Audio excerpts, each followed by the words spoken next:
Yo, what's going on, man? What's going on, man? Can you hear me all right? Yeah, how you doing?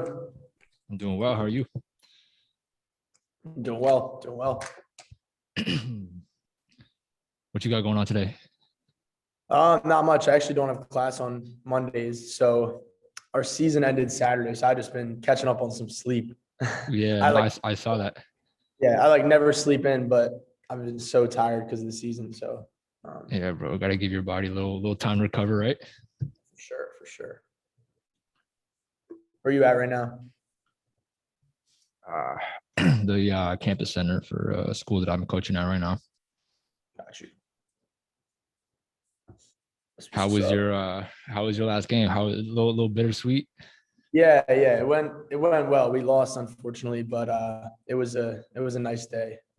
Yeah. Got to celebrate my senior day. I still actually have 2 years left of eligibility, so I think I might want to keep playing, but we'll see.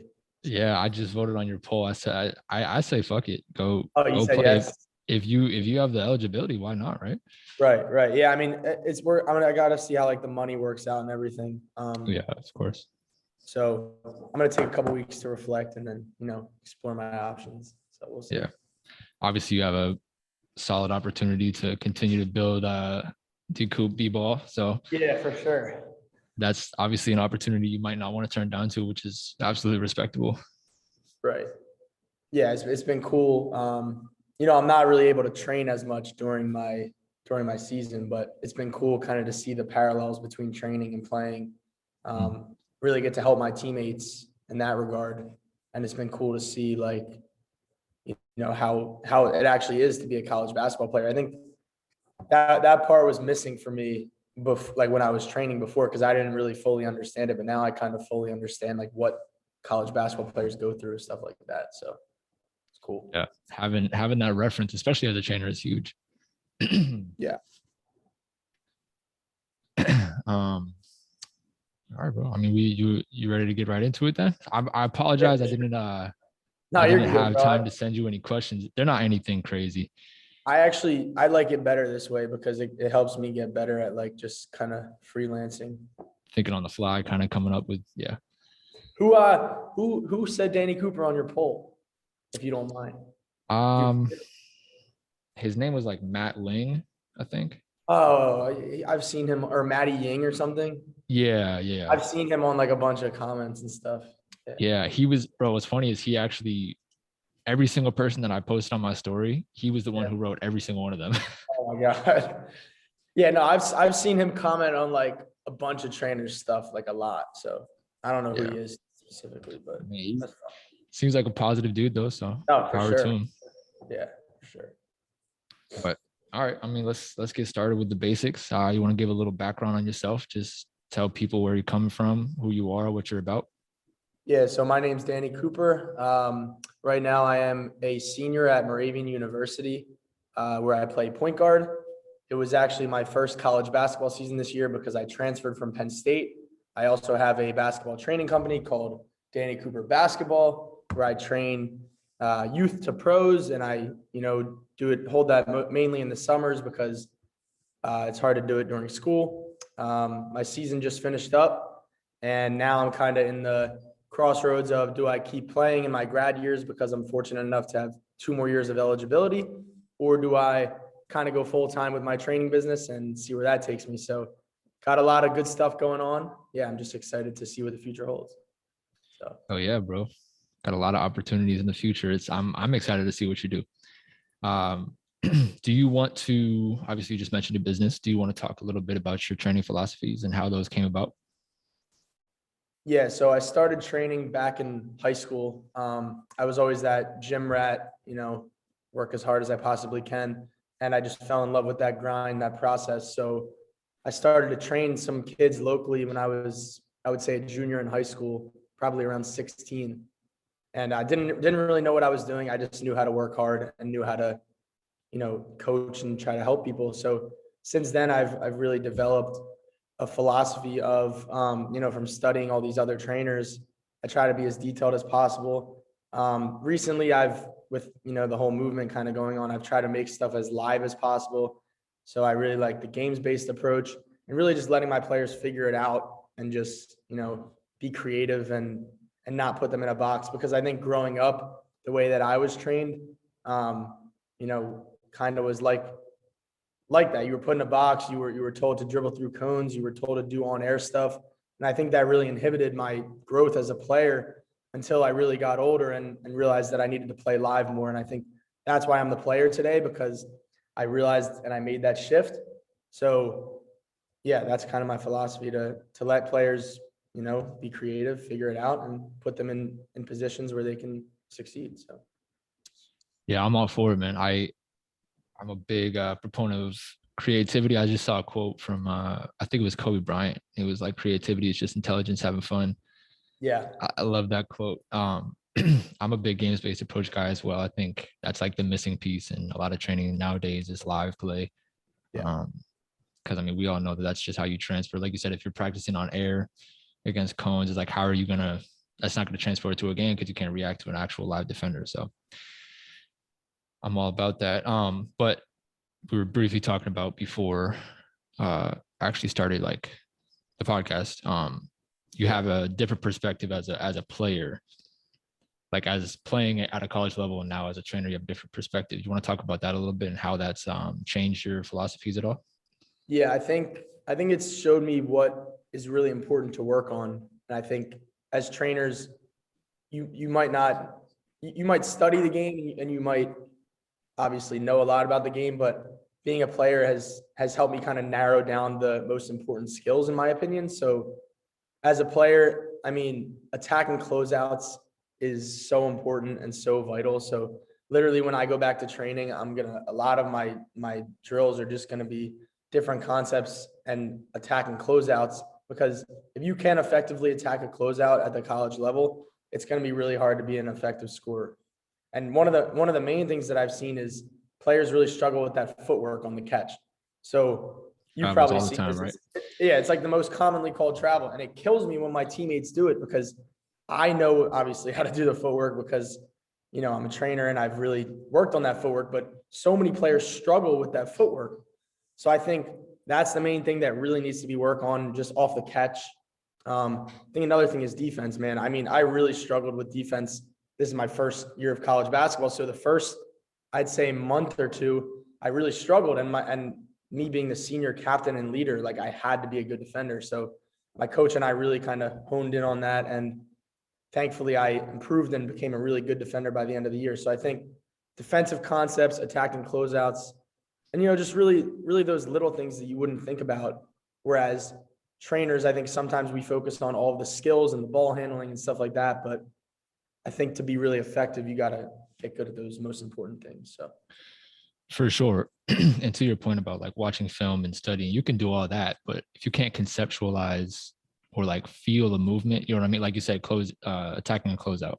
If you've never really felt that, how are you going to teach it? Because you like, you can go through the footwork, but it's different. Whenever someone's closing out to you hard, like, you're going to speed up. So the footwork might be a little different.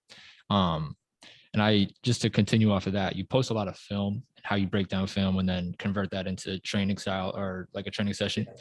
Do you feel like film has skyrocketed your training at all? Do you feel like, yeah, go ahead and talk about that a little bit. I mean, yeah, I think so.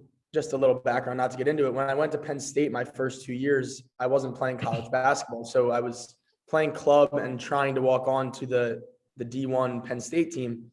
So when I would train myself every day, I was still kind of a trainer, learning everything about the game. I would watch a ton of film. And what I found was that I would watch film and then be able to replicate those moves without ever having done them before, just by studying them and compartmentalizing them. So yeah, I think film has helped a ton and has allowed me to really understand the different intricacies of the game. And to go back to that point of how playing has helped me as a trainer, I never really thought of it this way, but when I'm playing, and I'm sure a lot of people have realized this, you're never actually thinking about what move you're going to do next or what you're going to do. It's literally all reaction based, and it's so fast, especially at the college level, even Division III. So that's another reason why my training style has completely transformed, because I don't really want my players to think in workouts, because if they're thinking in workouts, that's not how it's going to be in the game. So obviously there's times where they should be thinking about what they're doing, but more likely than not, I want my players to not even know what they're working on. I actually just read a book called How We Learn to Move. And Oh, it's great. about skill. It's a great book. And I need to reread it because it's so many like big concepts. But one of the things it talks about is like, you shouldn't even like, if you can help someone improve and they don't even know what specifically they're doing, I feel like that's one of the best ways to do it, because in the game, they're not going to actually be thinking about it. So, if we can mirror that practice to the game as much as possible, that's what I found. So it's pretty Yeah, cool. no, absolutely. Last episode, I was talking a little bit about motor learning and skill acquisition and all that good stuff. And Tyler LeClaire was on episode 5, and he was talking I a lot saw some about, clips of that. Yeah. yeah, he was talking a lot about like implicit learning. I've talked about it too. And like implicit learning when training is huge because, like you said, it's you take out that conscious thought. So if you're able to do that, it's like Tyler used a perfect example. It's like if you're a little kid and you touch a hot stove, you're not going to do it again. You know what I mean? Right. Because like you were just metaphorically and literally thrown into the fire. So you're not Right. going to do it again because you implicitly know like it's going to hurt. So let me not do that. Same thing with training. It's like if you learn in training session, like if I can create an environment that breeds just live reaction and like repetition without repetition, all that super important concepts, that's what really creates transfer. But on the topic of reaction, how would you, doesn't really matter the skill, as if you're coming up with a session for a group or individual, whatever it is, how would you add like a reactionary component into your training session? How would you train basically decision making? Yeah, I mean, if it's individual, I like audio cues a lot. But if they're if it's a group, I really just put them in a scenario that they're probably likely to see in a game, and I just say, figure it out. And then I give them constraints. You can finish. You have to finish off this foot. You can't finish in the paint. Just different stuff like that, and really let them explore. And what I've actually found is, I mean, and it's the studies show this, but it's way more fun when you do this. I mean, your improvement is way higher. You might not see it right away, so there's more misses and it's uglier, but it's way more fun. You're competing, you're even laughing sometimes. Like it's not that typical mundane drills, and I think you really get better when you're having fun. And actually got to the point where, I don't know if you've seen my vlogs, but I would post like kind of our daily workouts that I would put my guys through, and my coach watches our vlogs. So got to the point where in practice, we would literally do the exact drills that I would put my guys through. So that was pretty cool to have him kind of recognize that and see that it was really working. So that was cool. No, that's awesome. I mean, buy-in from, obviously he's your coach, but if you're like a trainer, just strictly a trainer for a team, like buy-in from a coach is huge. That's cool that he watches your stuff and he's all about it. That's actually super important. Yeah, no, it was a blessing, because a lot of coaches probably wouldn't like all that, video and vlog stuff, but he was amazing with that. So I was very fortunate with that. Yeah, no, that's awesome, bro. And plus it's obviously helping you brand yourself and market and expose yourself. So that's dope that he's allowing that and is like embracing it. But to kind of continue, you mentioned obviously your senior captain. Or were you the only senior? Yeah. So yeah, I was the only senior. Yeah. So I mean, like you said, minimal college experience coming into basically a massive role as a leader, senior. How do you feel like that has, changed your perspective, whether on training, life, whatever, just as a person? And then what do you feel like leadership is to you? Right. So I was actually talking to my strength coach the other day, because he gave me a book earlier in the year called The Dichotomy of Leadership by Jocko Willink. I don't know if you've heard of him. He's a Navy SEAL. I've heard of the book. Yeah. I literally said to him, I was like, regardless of our record and everything, I feel like I got a crash course on leadership the last 4 months. Like, you can't learn it in a textbook. You can't learn it from someone else. Like, I literally was just thrown into the fire and was said, lead these 18, 19, 20-year-olds. I'm 21. So like, and it was probably one of the most challenging things I've ever done, but one of the greatest. We have 3 other captains, so it wasn't just me. We have 4 captains, but being the senior, yeah, I mean, I learned this concept called leadership capital, where you have a certain amount of like, think about money, for example, right? You have a certain amount of money. So you have a certain amount of leadership that you can deploy, and you have to pick and choose what areas it's worth leading, essentially. So maybe these little areas, because if you keep doing it for everything, you might become a broken record and people might not listen to you. So just kind of finding areas where you pick and choose when to lead, when to get on guys, when to let them, when to not say anything, when to just let them go, I think was one of the hardest challenges. And then also trying to get people to buy in to the work ethic and level of commitment that I had, and trying to really galvanize people was a really interesting thing. So yeah, it was really cool. I could talk forever about this, but I mean, leadership to me is really just, showing people the right things to do day in and day out, and, having people want to follow your lead. And yeah, I mean, yeah, that's, I could talk about my leadership experience like forever, but I mean, it was an amazing experience, and, I think I'm a much better person and leader because of it. So. Oh, I love it. And I don't know if it was on Ethan's podcast or if it was just another point in time that I heard you talk about it, but you want to talk a little bit about emotional IQ as a leader and just understanding like kind of literally the same concept as the leadership capital, kind of like picking and choosing depending on what the situation is, who it is, but definitely talk a little bit about like the character of your players on the team and like how you're going to give them criticism, how you're going to lead them in certain moments. You know what I mean? Yeah. So I think empathy is everything. I mean, it's been one of the hardest concepts for me to grapple, because I grew up in kind of an era, I feel like, at least being coached, where brutal honesty was the right way to go. And I feel like a lot of people don't, number one, respond to that. And number two, I don't even think it's the best way to lead, because who wants to hear someone kind of do that? So I think having empathy for everyone's individual situation and realizing that not everyone's the same is a very important skill to have. So for example, I mean, we have some players who barely said a word the entire season. And, it was my job to really try to get them to talk more. But I had to have empathy for, oh, well, maybe they're just a really shy person and maybe it makes them really uncomfortable to talk. And we all know in basketball, if you don't communicate, you're not going to be as effective, because communication's so important. So I think, so for that specific player, I would make, subtle jokes, subtle jabs. So sometimes I would go up to him and be like, yeah, what do you think is going to happen if you talk? You're going to die? Or like something silly like that. And like, it would get him to laugh. And actually towards the end of the season, he started to talk a lot more. So I think just instead of yelling at him at first, and instead of being like, yo, why are you not talking? Like, you're not going to play, like all that stuff. I think by giving him subtle kind of jokes and encouragement throughout the season, he really became more comfortable talking. And it actually got to a point where in some games he would come up to me at timeouts and tell me things that he was seeing out there. So that was really cool for me.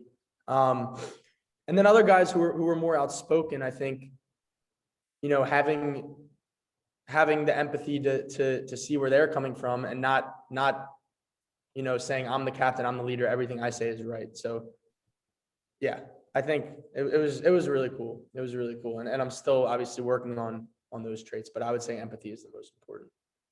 Yeah, empathy is huge. And I think to kind of summarize all that, it just comes down to like one shoe doesn't fit all. Like every person is different. Everybody's going to react differently to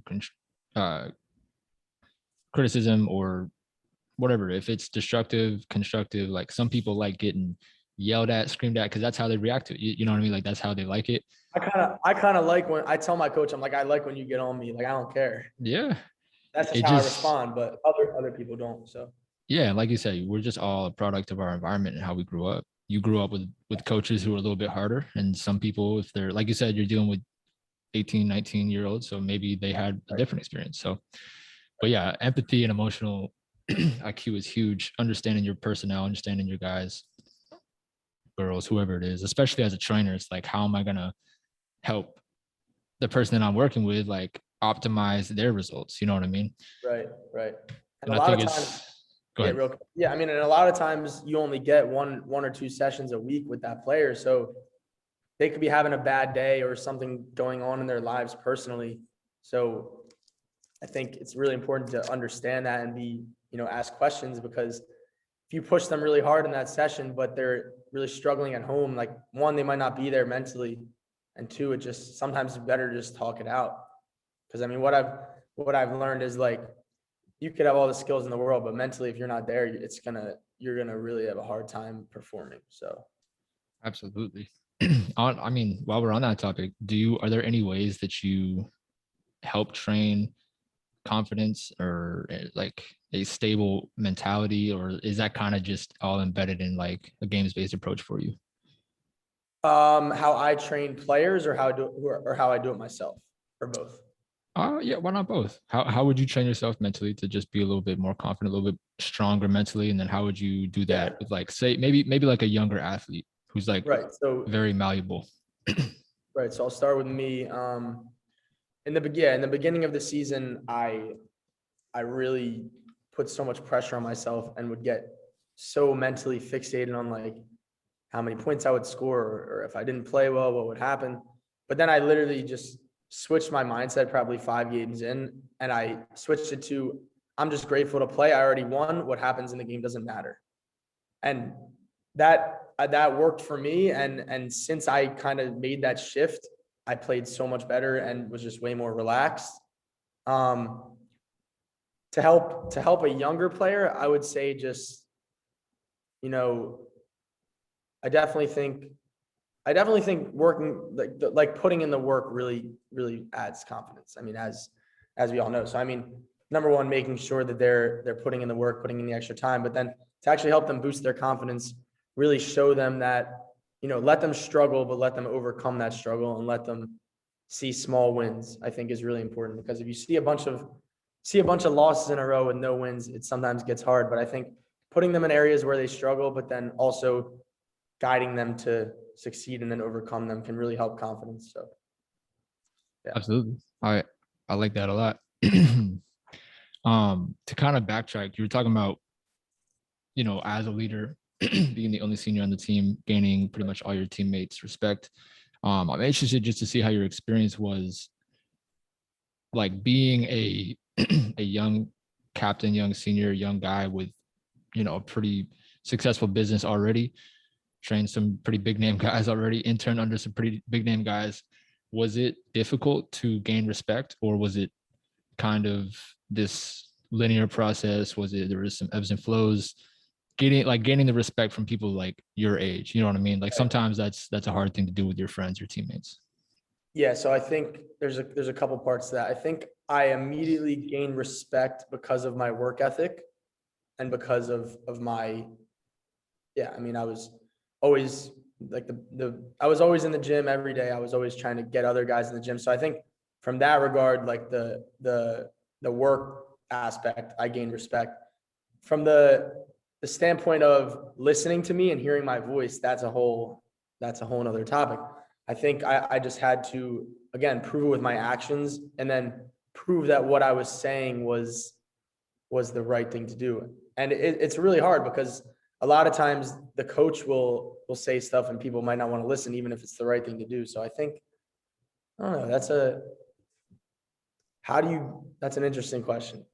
Like because I know I gained respect because of my work ethic, but how did I gain the respect for them to actually listen to me? What are your thoughts? No, that's it. Because I'm trying to think of like how that process went. Yeah, I mean, I guess just through my actions and just through proving to them day in and day out that I was going to give my best effort. And I think people want to follow that type of person.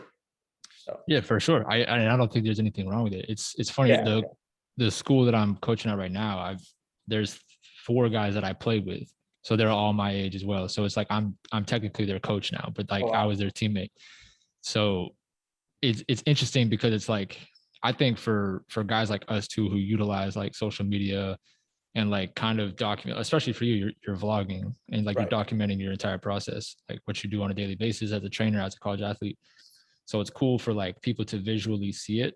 And I think social media is a unique tool in that manner, but definitely like if you post whatever you're reading, or like that you went to a conference, that like like you said, you're putting the work in, they visually see it.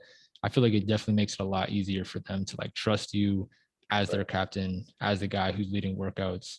You know what I mean? So I think that's, at least from my experience, I was interested because there's a couple guys who I was like really close with. I'm still really close with them that I'm at the school that I'm at right now. So I was like, I don't know if they're gonna respect me as their coach, but we'll see. And like there's been no problems because they respect the work that I put in, and I'm sure it's the same way for you. Yeah, I think the work just really speaks for itself. So I think, yeah. Last thing about, I guess, training ish. The entire thing is about training, but last thing about training. Do you feel like training your team has elevated just your philosophies and your approaches to training in general? Yeah, for sure. I mean, like I said, so I put a couple of videos out like this, but I would watch our film and I would see one main thing that we struggled with was picking the ball up in gaps. So in college, a lot, especially the teams in our league, and I didn't even know this, like it's so condensed and so packed. So whenever you drive in the lane, there's almost 90% of the time a hand in there trying to reach. And it was actually our first scrimmage that I think I got the ball stolen from me like 2 or 3 times in those gaps. And I was like, what was that? Like I didn't even understand what happened. And then when I went back and watched the film, I was like, that's what it is. So, and then I started noticing all my teammates, the same problem happened. So literally one of the drills we worked on every day was we had a ball handler kind of like hip to hip. So a ball handler on the 3-point line, defender on his hip, a person in the gap, and then a rotating defender. So it was basically 1-on-3, but we would force ourselves to have to not turn the ball over, driving on our primary defender, going through the gap, and then with the rotating guy. And it really helped me because I had never worked on that before in that kind of setting, really. And then, we saw the results in games. There's specific clips where I go through that exact scenario in game and I turn it over and miss it. And then kind of later in the season, you can see myself, or even better yet, my teammates doing the pickups that we worked on and stuff like that, and being strong and finishing. So I think that was really cool. Seeing firsthand what we were struggling with and then putting it into a live situation and fixing it. So. Yeah, I think it's an awesome opportunity for you to apply all the stuff that you're learning. And it's almost like they have to do it anyways. So it's like, right. And yeah, you're going to be there anyways. It's a cool gig. I am interested though. So like right now, I know you do like, you don't work for like a school, like you're your own business, Danny Cooper Basketball. Yeah. Would you ever be like a skill development coach for a college team, do you think, or you would just continue doing more so group and individual stuff? Yeah, I mean, I've definitely thought about coaching at the collegiate or NBA level, but I think for right now, that's a little down the road because I just like freedom. So like, even like I love college basketball and I love playing, but you have to be somewhere every day, right? It's like a job. And for me personally, if I want to sleep till noon, I'm allowed to. If I want to go travel whenever on a Tuesday afternoon at 3 p.m., I can. So I think just that freedom aspect of working for myself, at least for now, is what I like to do. So yeah, I respect it. I enjoy the freedom as well. Yeah. But you talked about experience a little bit. Do you want to dive into your experiences, like internships with Drew, I know, and then just talk about like how important those have been for your career and where you're at right now? Yeah, and real quick before we dive into that, there is something about being part of a team that is very special though. So like, yeah, obviously it's a job and you have to be somewhere every day, but working towards a goal with a group of people has been one of the most like special things that I've ever gone through. So there is something to that where when you're working for yourself, you don't necessarily have that, which is something that I want to work on, really building a team around myself because I love working with people. So that is the one thing that I don't love about, being by myself in a business. So yeah.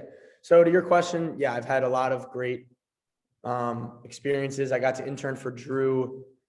Well, let's backtrack. So I met Drew at his pro skills coach seminar in Crystal Lake, Illinois, January 2020.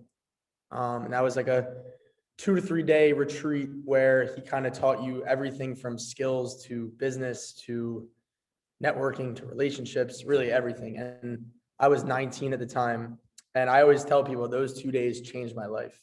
Like literally from just the business stuff that he taught me, I had never even thought of. And just as an entrepreneur in general, like just transformed the way that I thought. And then from the basketball side, just the little details and everything like that transformed how I thought as a basketball mind. So let's fast forward to like May 2021. I had kept in touch with him, like once a month, sent him a message. I actually had him on. I used to do Instagram live ball handling workouts, so I had him on that to kind of talk to the kids. Turns out he always posts when he flies. So he said wheels up to Philly. So I live in Philly. I DM'd him. I was like, yo, what's good? Like, where you at? And he said, come to the gym on Monday or whatever. Showed up to the gym. It was Mac McClung and Charles Bassey, and I had no idea who was going to be there. So I was fortunate enough to help out with his pre-draft in Philly for 3 weeks, and then got to go to LA a couple months later for 4 weeks to help out with his NBA guys, or 3 weeks. Yeah, so it was like 7 total weeks, but yeah, amazing experience. Learned a ton. Got to play defense on some of the best NBA players. Got cooked every day, but no, it was great. So I'm very grateful for Drew and everything that he has done for me. So yeah. Yeah. And I mean, we don't have to dive too much into it, but I mean, that's like a huge part of networking right there, right? Like you went to his weekend thing, his, why am I blanking on the word? His retreat. Jesus. Yeah. Went to his retreat. And then after that, you just stayed in contact. And because of that, like you had a opportunity to work with him for 7 weeks. That's like, he's like one of the highest level trainers in the entire world. And you were able to firsthand see him for 7 weeks. That's awesome, bro. But to continue off of that, based on networking, sort of, I know you're a big proponent of building your brand and talking about this era, how this era is super unique. So do you want to talk about brand building and why is this era so unique, and why is building a brand so important? Yeah, I mean, I'm sure we've all heard the saying, like, your network is your net worth. And I just think, the more people you have in your corner, the more people you have who think positive or highly of you, the more people who you positively impact, it's going to all come back onto you. So yeah, just the past 2 years, really, since that Drew retreat, I've just been trying to meet as many people as possible, positively impact as many people as possible, learn from as many people as possible. So yeah, and I just think in this era, I heard from someone a couple weeks ago that everyone is a media company. So regardless of your occupation, if you work a 9 to 5, if you have your own business, in today's society, you should also consider yourself a media company. And what they meant by that was you should share your stories with the world. You should, document your life. Obviously, not everyone has to do this because everyone's, has different comfort levels, but, document your process, really show the authentic side of you, because there's so many more opportunities now with the internet where you can not only monetize, but you can just impact so many people. So I think I kind of took that to heart, and that's what I've been trying to do. Gets mundane sometimes, as I'm sure you know, and it's not always fun to keep posting and being on social media. But I think it's also just the opportunity that we have to inspire and impact and also make a living off of basketball and things that we love is just an amazing opportunity. So Yeah, I think right now is this era, like you said, like just this day and age is like the most opportune time for like skills trainers. yeah. And like, I mean, coaches in general, you could use social media to your advantage in so many different ways. You can monetize it, like you said, just by creating some educational content, create a website. As long as you are consistent and create a good following, like anything is possible. But yeah, you want to talk about consistency a little bit and just how important that is for building a social media? Yeah, I mean, I think consistency is everything. I mean, it's like the old saying, if you go to the gym for a week, 2 hours a day, start with intensity, you're probably not gonna stay the course. So I think just not judging yourself, and just even if you do a little bit every day, that's better than a lot and then nothing. So the past 4 months when I've been documenting, I've just tried to do a little bit every day and just stayed consistent. And I think not every day is perfect. Not every video is great, but I think in the long run, you'd rather have a lot of good, consistent work than maybe some great stuff in the beginning and then fall off. So trying to work on that consistency in other areas. Like reading, we've even talked about. Sometimes I'll have a kick where like I want to read and I read like 70 pages in a day, but then I won't read for a week. So I'm like, why don't you just read 5 pages one day and then just go from there? So that's just consistency is so important, I think, because, you know, it leads to burnout if you're not. So Yeah, consistency everywhere is huge. yeah. So big question. This is obviously very subjective.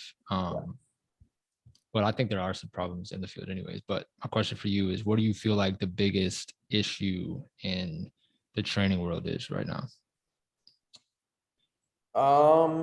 Biggest issue. Yeah, so I don't know. I mean, I guess I would say, I don't know. I feel like I'm not even too educated on that, but I guess from what I know, I would say maybe people being too competitive and too rivalrous. Is that a word? Like rivalries? Yeah. Like I feel like Cole was talking about this at the PDC. Like I feel like if everyone just comes together and collaborates and, you know, wants everyone to win, I think, I mean, there's enough pieces in the pie for everybody. I mean, there's probably like 1 billion basketball players in the world. So it's not like we're going to run out of clients. So I think just collaborating, networking, and trying to elevate each other is the best way to do it. So yeah, I would say, and I don't know anything really specifically, but I feel like, I mean, in Philly, I feel like particularly there's definitely some beef between trainers and stuff like that. So I think just realizing that it's bigger than us. It's about the player. So yeah. Yeah, I agree 100%. That's where my mind is at with it too. I feel like, especially since the player development conference, like it's been so prevalent that I see, like we all see it, like guys competing or whatever. But it's whenever Cole put it the way he did it, I was like, yeah, you're right, bro. Like there's so many athletes out there. It's like, I'm not trying to steal your athlete. I'm just like, why don't you, like, we can all work together. It can all be coherent. It doesn't have to be competition. There's plenty of people out there. And it's like you're Danny Cooper for a reason. You know what I mean? People are going to want you for a reason. I'm Tyler Clark. Like people are going to want to train with me. We could be doing the same thing, but we have different characteristics. You know what I mean? We have different personalities. So I definitely think the overhaul of competitiveness in this field is a little off-putting sometimes, but hopefully guys like us, guys like Cole and Tyler Claire, that hopefully will be able to inspire the next generation of trainers. You know what I mean? Maybe even some older generation guys. But this podcast in particular is performance and basketball. So I know you went and took a trip to Miami, saw Cole, and was doing a little bit of performance stuff. And I know you've posted about taking care of your body in general, but do you want to talk a little bit about maybe your perspective on strength and conditioning and performance and how that affects basketball players and performance in that way? Yeah. So just to start, I'm no expert on that topic. I mean, just at the moment, I'm just a basketball guy. And that's definitely something I want to dive into. But I think, yeah, I mean, taking care of your body is as important, if not more important than the skill stuff. I know for me this season, I was definitely beat up a lot. So from the recovery standpoint, I had to, and I shared some of this on my social media, but I had to get ice baths, which sucked. But I mean, just being willing to do this stuff that you don't want to do. I would do, you know, my core and mobility workouts from PJF. I would do those like 2-3 times a week, even when my body was killing me. So I think doing stuff when you don't want to do it, recovery wise, and then strength and conditioning, I think just making sure that your body is able to compete and withstand the grind of the season. I mean, our season, not including preseason, was 4 straight months pretty much. We had a couple breaks here and there, but I mean, it's a grind. It's day in and day out. You got to make sure you're getting sleep, you're eating right, you're keeping your body right, because if you're not, I mean, it's a physical game. So I can't speak to specifically really what to do, but I would just say being on top of it and making sure your body's in a good place. So yeah, no, I mean, in my opinion, if you don't even necessarily have to do it like quote unquote right, it's going to look differently for people, like different people. But if you're doing something is better than nothing. You know what I mean? And if you're getting in the gym a couple times a week, if it's in season, it'll probably be less, but just depends on how you're programming, how, if you have a coach, you're programming. but definitely taking care of, like you said, big rocks, our sleep, nutrition.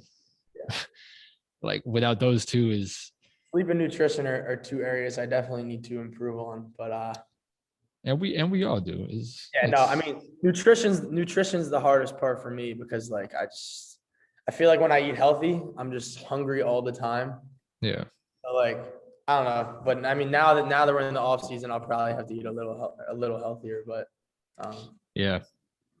It's, but I mean, it's also tough when you're kind of just guessing, you know what I mean? right, It's like an estimated guess, but when you don't know exactly like kind of macros do I need, like how many calories do I need today, or like if you don't right, have a food scale or anything like that, it's tough. You know what I mean? If you're trying to gain weight, lose weight, whatever it is, you have to take so many things into account, and that's why I genuinely think it's so valuable for skills trainers, and like for you, you're specifically a skills guy. I think it's so valuable for you to at least have a base level knowledge of like strength and conditioning and a little bit about nutrition, a little bit about yeah, leadership, a little bit about everything. You know what I mean? As me, like I'm getting my degree in strength and conditioning, but like I also do the skill stuff. So I like it's important for me to understand skill acquisition. It's important for me to understand all this stuff. So I think it's just you're gonna see like you're gonna help so many more people than if you just yeah. were specialized. Yeah, and I mean, I've seen like I've definitely seen how to do the strength and conditioning stuff, and I mean, I've done it over the years, like lifted myself, but just the science aspect of it, I definitely want to dive into more. That's something that is definitely on my list. So Yeah, for sure. All right, bro. Those were like the meat and potato questions. I got a little speed round for you. I want to be respectful of your time though. You got probably like 10 more minutes. no, I mean, I don't really have anything to do for the next couple hours. So I mean, I'm No. good. I'm All good. right. Mondays I don't have class, so I'm good. I just got to edit. I'm dropping the finale of Life as a D3 Hooper tonight, actually at 8 p.m. Plug away, man. Plug away. Sir. Yes, sir. All right. So let's get into the speed round. So first, honestly, this question isn't this. You don't have to answer this one fast because it's not really a fast question. But top 3 shooting myths. Top 3 shooting myths. I think use your legs. I think, I mean, a lot of coaches say that, but I think use your legs. You want me to get into it or just say the top 3? Yeah, good. Yeah, get into it, man.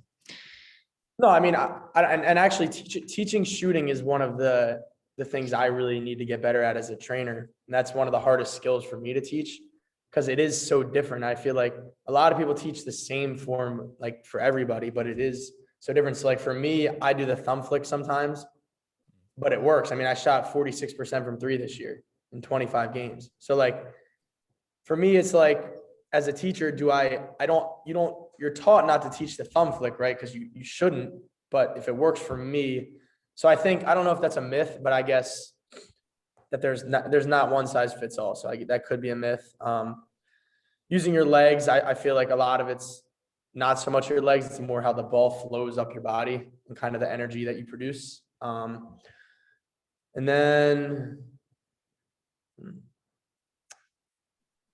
yeah, I guess maybe having the same form every time. So Cole actually talks about this a lot, like just having the adaptability of maybe in the mid range you're gonna shoot up here, or maybe you'll shoot lower when you're shooting from deeper. So I think just being able to switch your lift point and switch kind of where you release it from every time and having that adaptability is important. So I know, yeah, just real quick. I know growing up, like I was taught, don't like shoot the same way every time. Don't try out different ways to shoot because it'll mess up your form.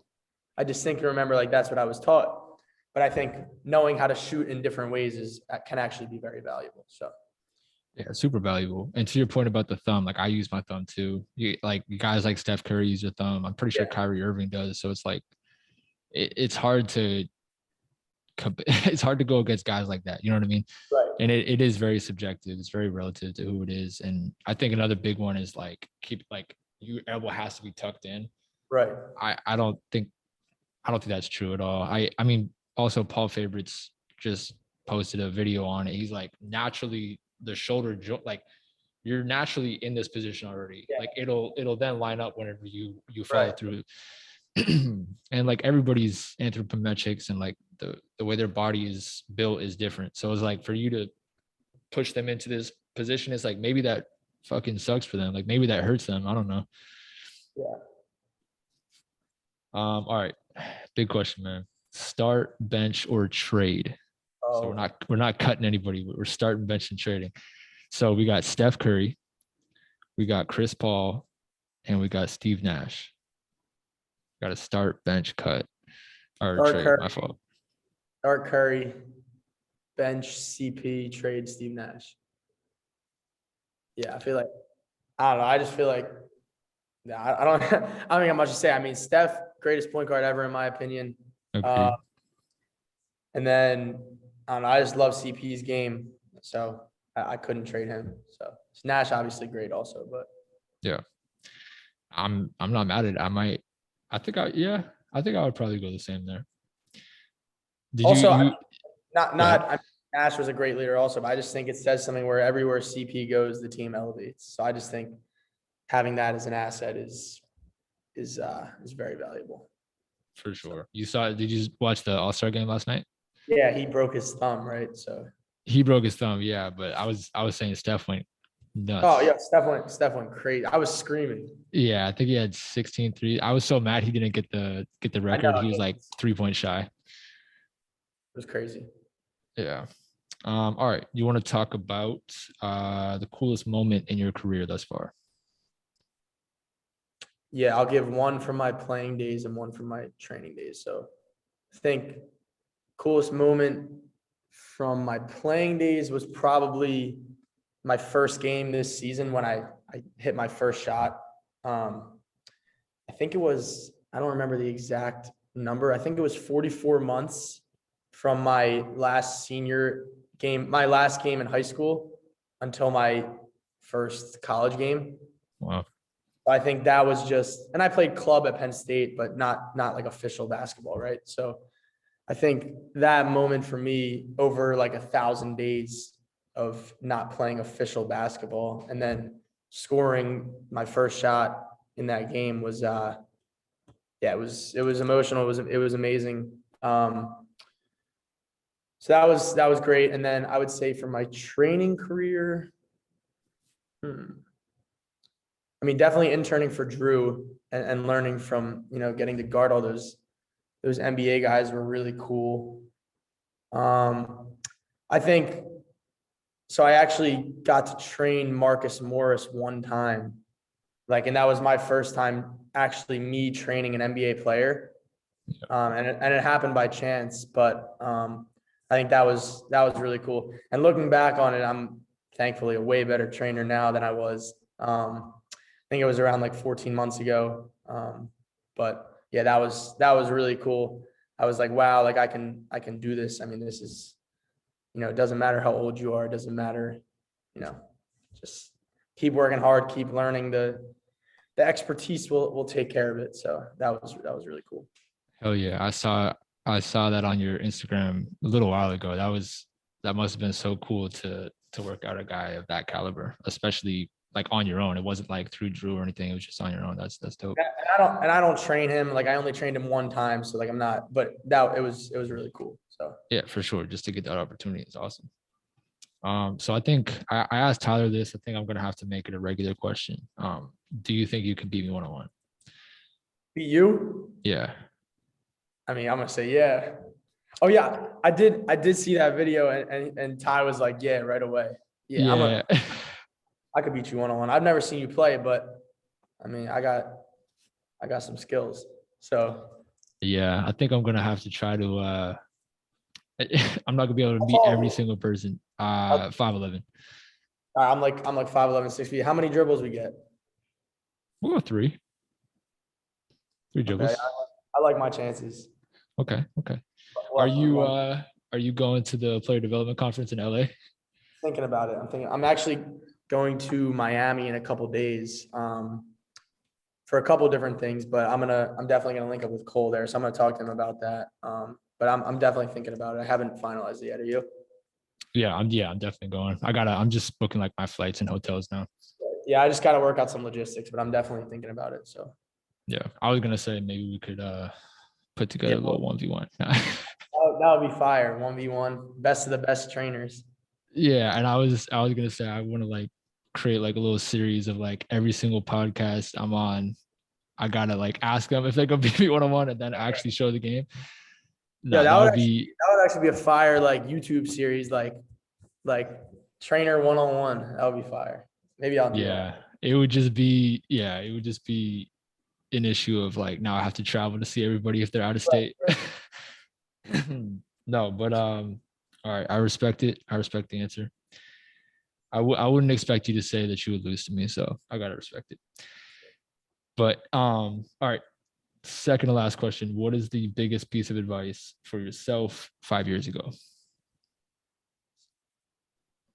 So I'm 16, giving myself advice now.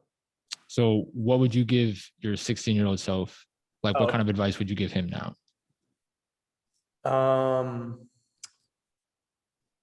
Yeah, I mean, definitely don't care what anyone thinks about you. That's kind of the generic one, but I mean, just do your own thing. Don't engage in group think. Really think outside the box and forge your own path. So I think, yeah, that's definitely been my biggest one. Always kind of making my own path and not following others, and then not being worried about others' judgment, and being willing to take those risks, and maybe even if it's unknown. Like when I transferred from Penn State to play Division III basketball, I had no idea what I was getting into. I didn't know anybody, but just you never know until you try it. So just go for it. Oh yeah, bro. I would 100% agree. I think I would have to give myself the same advice. And then last but not least, what is next for Danny Cooper? Go ahead, plug away to anything that you got going on, and what can we see from you in the future? Yeah, so the next couple weeks, I'm probably just gonna take some time to think, but I have a lot going on. I have 2 years of eligibility left if I want to. So I think I do want to keep playing so I can play in my grad years, whether that's still at Moravian or somewhere else. I'm going to explore that. I'm excited to keep building Danny Cooper basketball this summer because that's when I can really lock in on that.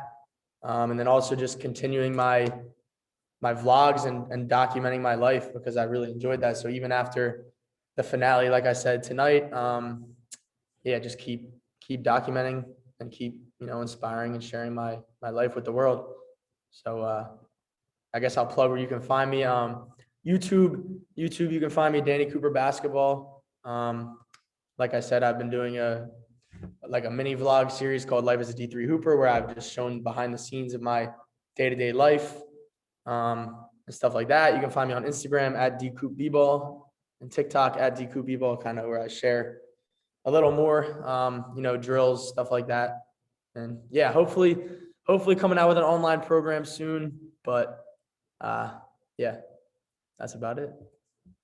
I love it. And for everybody listening, definitely go check out his vlog. It's a dope series. You vlogged through the entire season, right? Yeah. Yeah. So I mean, because I mean everybody sees like a Division I lifestyle, like there's videos on that, but to see a Division III lifestyle and kind of his experience at the Division III level is dope. I haven't watched it all, but I've watched I think about half of it. It's definitely cool. You get like very authentic Danny Cooper and his entire team. Is cool to see the process. Yeah, and I think that was my main goal. Kind of, Devontae Frigga did it a couple years ago. He was one of my inspirations to do it. But like coming into, I don't even think I knew about Frigga coming into Moravian. So just giving people an idea of what is D3 basketball like, because I don't think there's that much information out there. And it's really, from my experience, it's been amazing. So yeah, I just wanted to show kids out there who maybe think it's D1 or bust that there's more to basketball, more to life than D1, and you can really have a great experience D3. So absolutely. And on my first and second episode, like I played at a community college level, and like still great competition. Like it doesn't matter. You can go anywhere and play anywhere and still play at a high level. But I might have to reach out to you and do a second episode and talk a little bit more like business side of training. sure. because I think that would be also a dope episode. But Danny, I appreciate your time, man. And congratulations on your senior night. And I am super excited to continue following you and see what you're doing. Hopefully, in April, we might be able to link up, and we'll definitely stay in touch, bro. I appreciate you. Yes, sir. Appreciate you, bro. All right, bro. Have a good one. You too.